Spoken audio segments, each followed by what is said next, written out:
¿Qué tal, chicos? ¿Cómo están? Eh, bueno, hoy nos toca el tema de la clase asincrónica. Por lo tanto, quería dejarles algunas impresiones y algunas orientaciones sobre el tema de la clase. El tema de la clase es concretamente, eh, si le tenemos que poner un título, es estructuralismo latinoamericano de la CEPAL. Concretamente es una corriente de pensamiento económico que en Latinoamérica tuvo y tiene mucha presencia a partir del aporte de principalmente un argentino, Raúl Prebisch, eh, también de economistas y pensadores de otros países como Brasil, como es el caso de Furtado. Posteriormente en Argentina Aldo Ferrer, vamos a encontrar dentro de los economistas que hagan aportes a esta corriente del estructuralismo latinoamericano. Eh, ¿Cuáles son los aportes que hace el estructuralismo latinoamericano? Básicamente podemos decir que el primero es hacer una diferenciación entre países a nivel orbe, a nivel globo, o sea, a nivel todo el mundo, qué son los países centrales y qué son los países periféricos. Señalando como países centrales Estados Unidos, Inglaterra, Francia, Alemania, aquellos países que entraron en el proceso de la revolución industrial mucho antes que nuestros países latinoamericanos, y como países periféricos, lógicamente, el resto de los países, los que consideraríamos en vía de desarrollo, subdesarrollados o, o las distintas designaciones que se le pusieron a lo largo del tiempo, como es el caso concretamente de nuestro país y de todo Latinoamérica, con casos de en vías de desarrollo, como se lo llama ahora, el caso de Brasil, que está más cerca del desarrollo que otra cosa,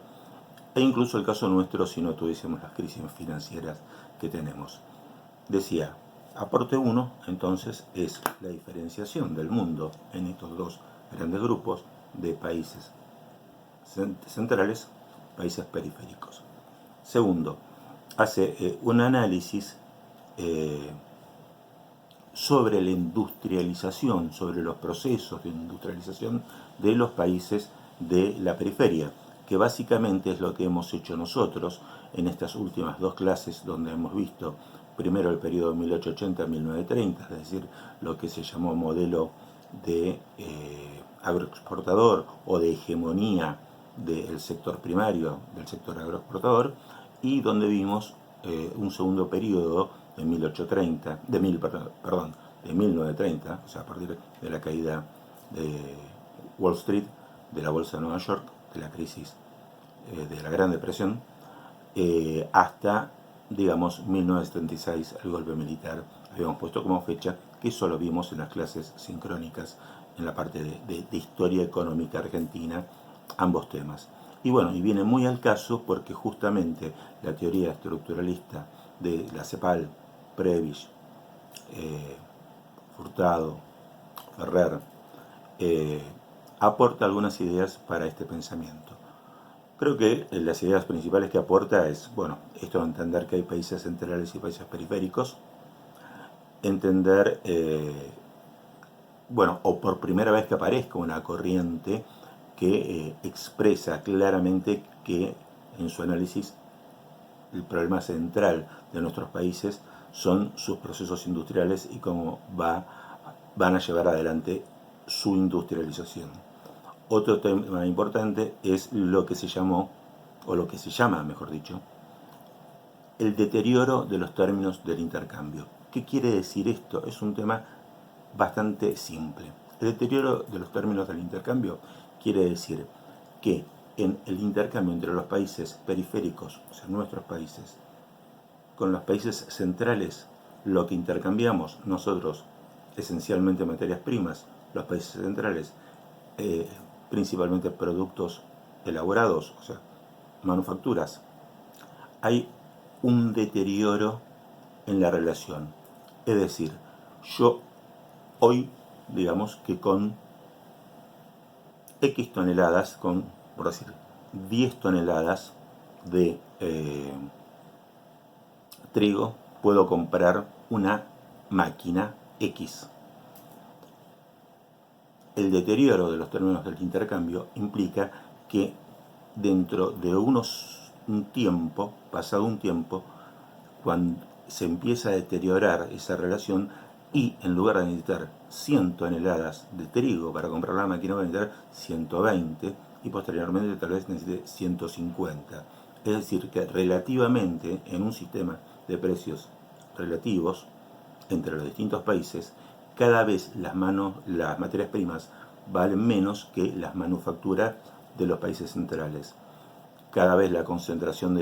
ya a consecuencia de esto, la concentración de capitales en los países centrales cada vez se hace más notorio, y se hace más notorio la concentración justamente de capitales en los países que han llegado a un proceso de desarrollo industrial. Esto es historia. Es importante verlo también que este mismo proceso estamos comenzando a vivirlo en esta cuarta revolución industrial, por llamarlo de algún modo, que estamos viviendo en la era de la informática. La concentración de riqueza que está produciendo en los países centrales o de desarrollo de la industria.com, de la industria relacionada con la informática, vemos que hoy la riqueza número uno del mundo es justamente Bill Gates, o sea, Microsoft,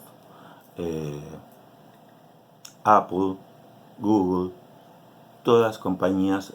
.com, todas compañías de lo que se llama la industria del conocimiento, están empezando a concentrar cada vez más capital,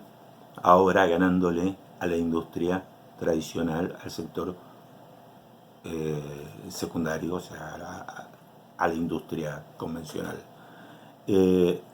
Este proceso de deterioro, por lo visto, es una constante que se sufre, ya que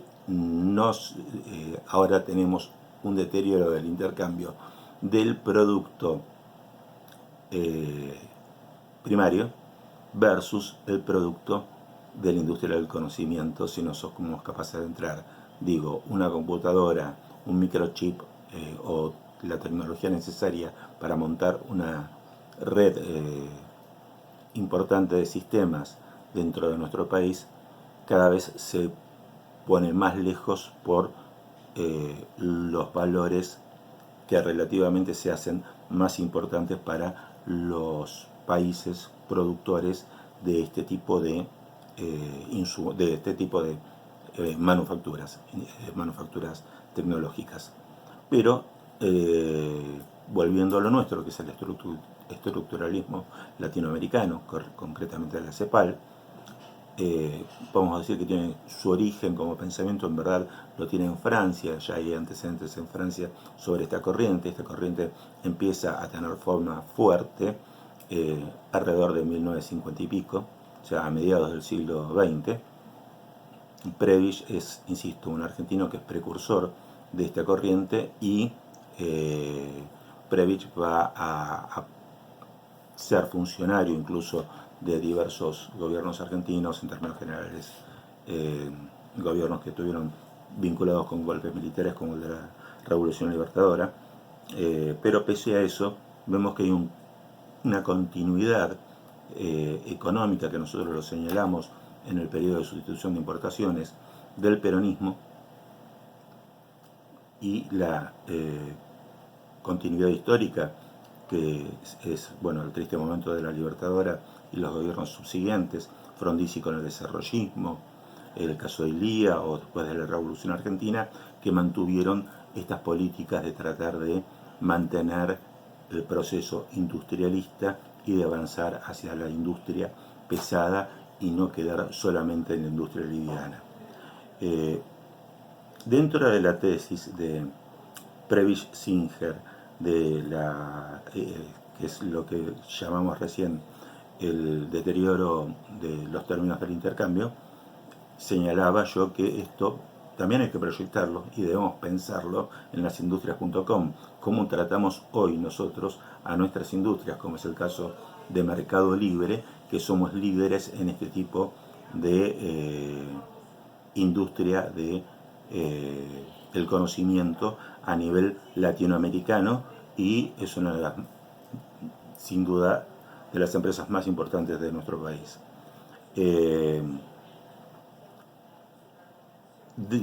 Prebisch y la corriente estructuralista tiene que ser considerada obviamente como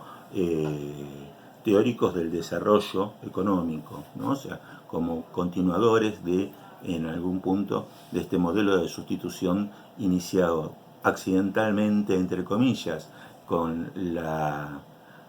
crisis de Wall Street, organizado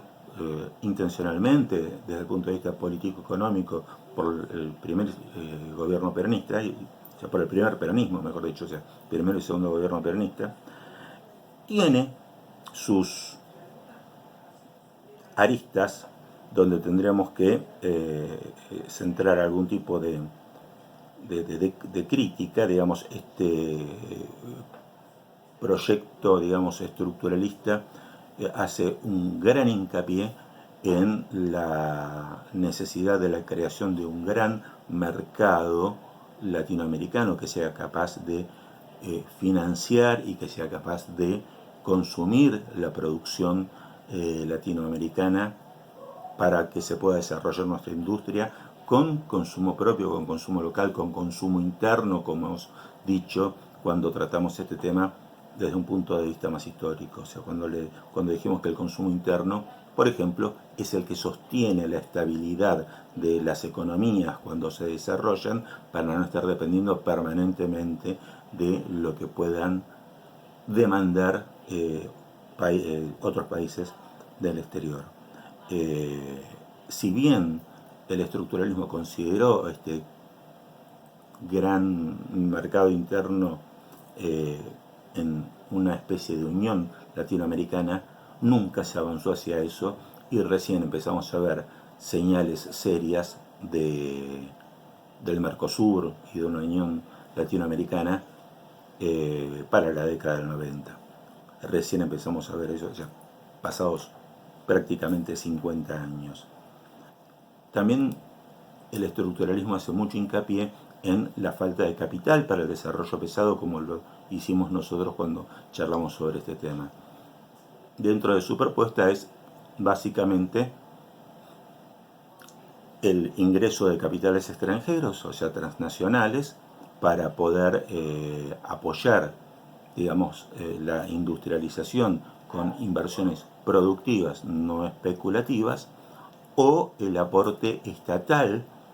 en sectores que la industria necesita y el capital local o el capital transnacional no lo quiere hacer porque no es negocio. Caminos, por ejemplo, toda la infraestructura de caminos en todos los países las hace el Estado porque no es negocio hacer caminos. O sea, es negocio si te paga el Estado, pero lo financia el Estado. O sea, es negocio construirlo bueno, siempre y tanto te lo pague el Estado. Digamos que finalmente lo paga el Estado. Y la inversión en empresas como fue el caso de luz, gas, teléfono, o sea, para ustedes tal vez algo lejano, pero empresas estatales como fue la empresa nacional de telecomunicaciones, Entel, la empresa de electricidad, Segua, empresas que tenían que ver con, bueno, aerolíneas argentinas que sí la conocen, o empresas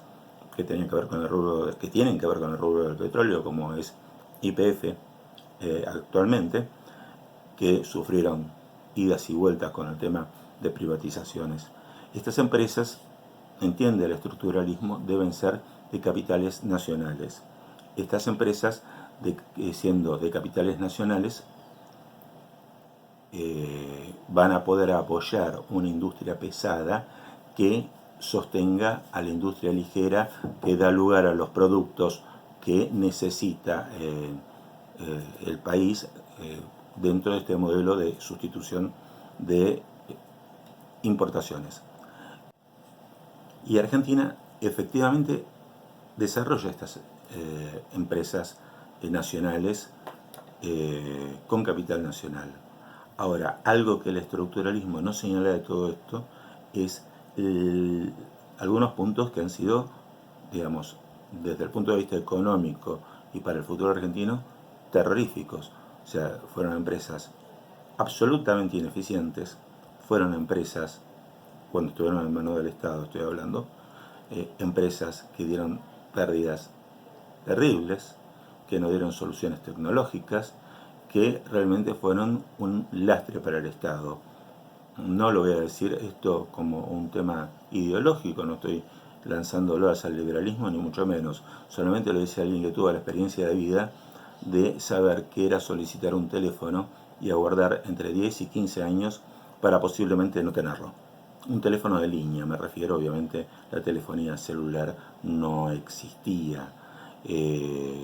Durante el gobierno de Alfonsín, durante los fines de la década del 80, siendo la empresa de electricidad SEGBA, había corte de luz programado, 3 horas continuas de corte de luz, no sé, a la mañana, 3 horas a la tarde, tan programados, vos ya sabías en qué hora directamente no había luz porque el país era incapaz de producir energía eléctrica suficiente para la industria, suficiente para el consumo doméstico, o sea, de los hogares. Del mismo modo,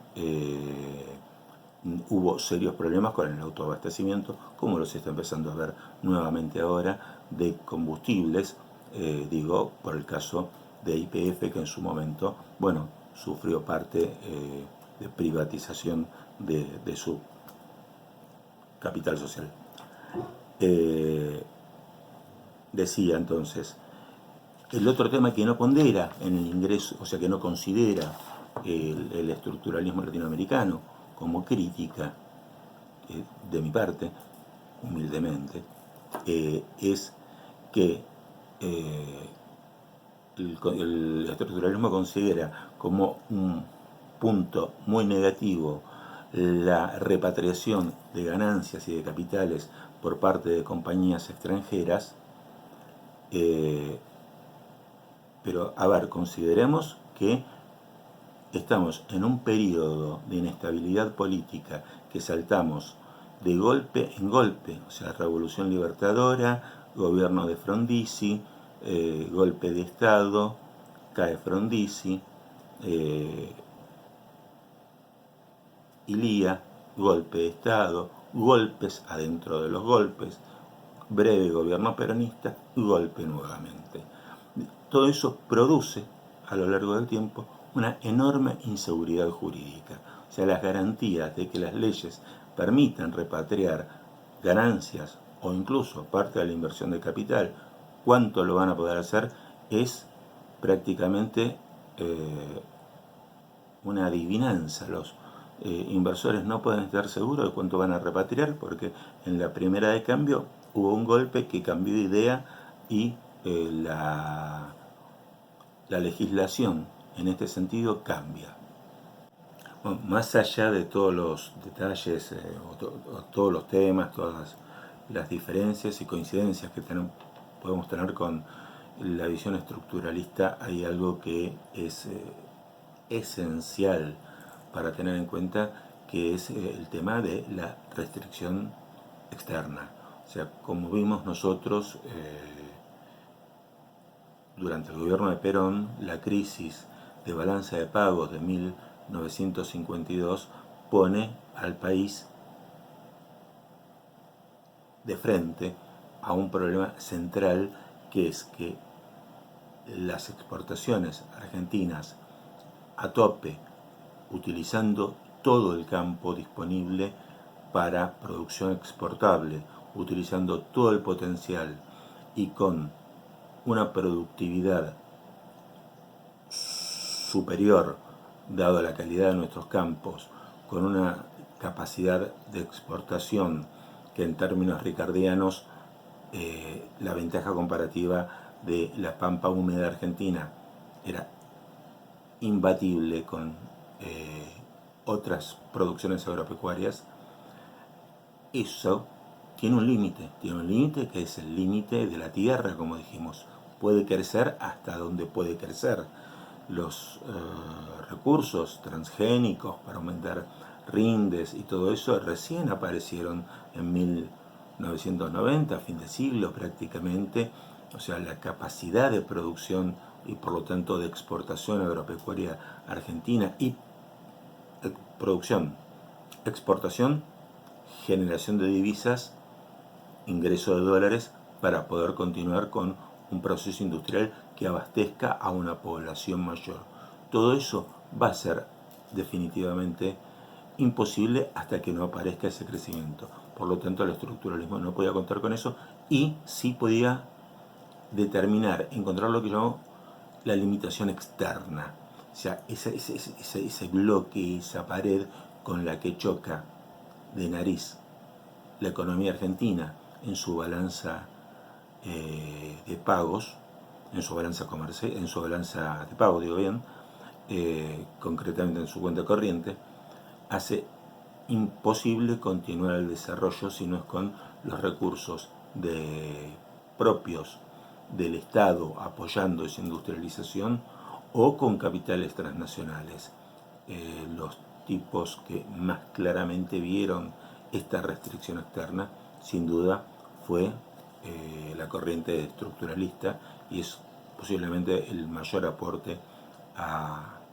entender la problemática de nuestros países, de la Argentina y de los países latinoamericanos.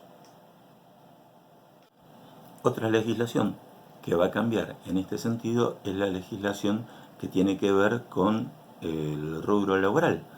que depende el gobierno que estuviese en ese momento. Muchas veces las leyes laborales en materia de montos indemnizatorios y de costo laboral han sido muy fluctuantes, sobre todo con la fluctuación de las políticas argentinas. Y eso obviamente al que viene a invertir le da una inseguridad enorme. Cuando el capital no es ni bueno ni malo, o sea, no tiene por qué ser bueno y venir a ser, nadie pretende, el país no tiene que pretender que las multinacionales o las transnacionales vengan a hacer beneficencia. No, vienen a hacer inversiones. Y una inversión es retirar ganancias. Pero una inversión siempre, el capital es cobarde, busca seguridad. Y la primera seguridad que busca en su cobardía el capital es la seguridad jurídica. Si nosotros cambiamos las leyes cada 5 minutos, las empresas se retiran. Fíjense en este momento, frente a la pandemia, frente a un cambio de gobierno con políticas muy diferentes, como empresas hasta de capitales nacionales están amagando, por decirlo de un modo futbolístico, a retirarse del país, como es el caso justamente de Mercado Libre, entre otras empresas. También lo que les quería señalar que